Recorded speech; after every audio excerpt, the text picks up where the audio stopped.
Saint Pierre d'Alcantara, Traité de l'oraison et de la méditation, chapitre 4.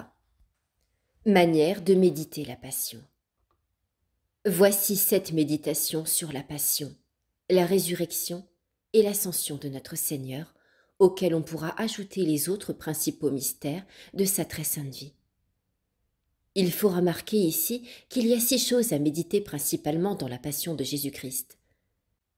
La grandeur de ses souffrances afin de nous émouvoir à la compassion. La gravité de nos péchés qui est cause de ses souffrances afin de la voir en horreur. La grandeur du bienfait afin d'en remercier le divin Maître. L'excellence de la bonté et de la charité divine qui éclatent en ce mystère afin de les aimer. La convenance du mystère afin de l'admirer. Enfin, les vertus de Jésus-Christ qui resplendissent dans le cours de sa passion, afin de les imiter. Suivant cet enseignement, nous devons donc, lorsque nous allons méditer, exciter tour à tour notre cœur aux divers sentiments que nous venons de dire. Tantôt nous devons l'exciter à compatir aux douleurs de Jésus-Christ qui ont été les plus grandes du monde, tant à cause de la délicatesse de son corps et de l'excès de son amour, qu'à cause de l'absence de toute consolation où il les a endurées, comme nous l'avons dit plus haut. Tantôt, nous devons tirer de la vue du divin Maître des motifs de douleur de nos péchés, en considérant qu'ils furent cause des tourments extraordinaires qu'il endura. Tantôt, nous devons en tirer des motifs d'amour et de reconnaissance, en considérant la grandeur de l'amour qu'il nous manifesta et la grandeur du bienfait par lequel il nous releva, nous rachetant d'une manière si surabondante, au prix de tant de souffrances pour lui, et avec un si ineffable avantage pour nous.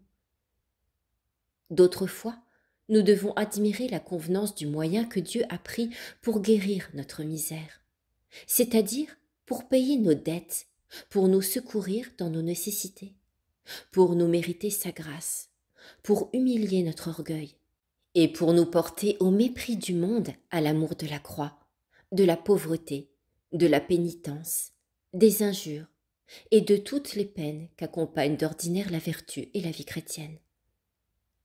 D'autres fois, il nous faut jeter les yeux sur les exemples des vertus qui resplendissent en sa très sainte vie et en sa très sainte mort, sur sa douleur, sur sa patience, sur son obéissance, sur sa miséricorde, sur sa pauvreté, sur sa pénitence, sur sa charité, sur son humilité, sur sa bénignité, sur sa modestie et sur toutes les autres vertus qui resplendissent dans toutes les œuvres et toutes les paroles, plus que les étoiles dans le firmament, afin d'imiter en quelques petites choses ce divin modèle. De cette sorte, nous ferons fructifier l'esprit et la grâce qu'il lui a plu de nous donner pour cela, et nous irons ainsi de lui à lui. C'est là la plus haute et la plus utile manière de méditer la passion de Jésus-Christ. J'entends de la méditer par voie d'imitation, car par là, nous pourrons arriver à la transformation, et nous pourrons dire avec l'apôtre « Je vis ». Non, ce n'est plus moi qui vis, c'est Jésus-Christ qui vit en moi. Galates chapitre 2.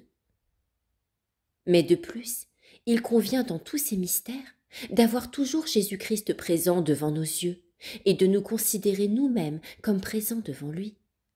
Non seulement nous devons méditer chacun des mystères de sa passion, mais nous devons encore en peser toutes les circonstances et spécialement les 4 suivantes.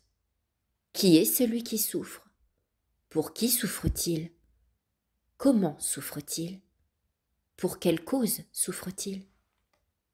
Qui est celui qui souffre? C'est un Dieu tout-puissant, infini, immense. Un Dieu en un mot qui possède toutes les perfections. Pour qui souffre-t-il? Pour la créature la plus ingrate et la plus méconnaissante qui fut jamais. Comment souffre-t-il? Avec une humilité, une charité, une bénignité, une douceur, une miséricorde, une patience, une modestie toute divine. Pour quelle cause souffre-t-il? ce n'est pour aucun intérêt propre, ni parce que nous l'avons mérité, mais uniquement à cause de l'infinie bonté et de l'infinie miséricorde de son cœur. Enfin, on ne doit pas se contenter de méditer ces douleurs extérieures. Il faut encore méditer, et avec beaucoup plus de soin, celles qu'il endure au-dedans de lui-même, parce que l'âme de Jésus-Christ offre à la contemplation un bien plus vaste champ que son corps sacré, soit sous le rapport du sentiment des souffrances, soit sous le rapport des autres sentiments qui remplissaient cette âme et des pensées qui l'occupaient. Après ce petit préambule, commençons à reprendre et à mettre par ordre les mystères de la Sainte Passion.